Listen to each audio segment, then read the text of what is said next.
100% ang posibilidad na bumalik si Senador Ping Lacson bilang chairperson ng Senate Blue Ribbon Committee na nag-iimbestiga sa mga anomalya sa mga proyekto kontra baha. Ayon po yan kay Senate President Tito Soto at nakatutok si Ian Cruz. Nitong weekend pa, sinabi na ni Senate President Tito Soto na malaki ang tsansang bumalik si Senate President Pro Tempore Ping Lacson bilang Senate Blue Ribbon Committee Chairperson. May posibilidad na baka sakaling makakumbinsi namin ulit Senator Lacson. Siguro bago mag-November 10, medyo maliwanag na tayo dyan. Anong takbo niyan?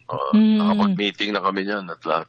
Kanina, nang tanungin muli si Soto kung sigurado nang babalik si Lacson sa Blue Ribbon Committee na siyang nag-imbestiga sa mga maanomalyang flood control projects, sumagot siya ng, I think so. Humingi naman ng paumanhin si Lacson sa hindi pagsagot sa tanong namin kaugnay niyan. Dahil galing sa surgery ang mata, kaya hirap pang magbasa habang nagpapagaling.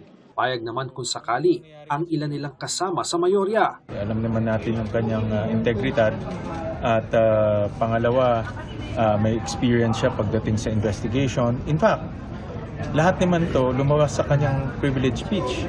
No, siya nagbigay ng detalye, siya nagbigay ng pangalan, siya nagbigay ng lugar, siya nagbigay ng amount. Kasi walang takers din eh, no? And at the same time, I have to na parang ako pinapagbinta na sinasabing ako naging factor wala, no? Sakaling bumalik si Lacson sa komite, may tsansa bang mabawasan ang 15 miyembro ng mayorya sa Senado? Sa ngayon, wala pa naman, wala akong alam na nag-iisip. Sa ngayon, wala akong Para sa GMA Integrated News, Ian Cruz, nakatutok, 24 oras.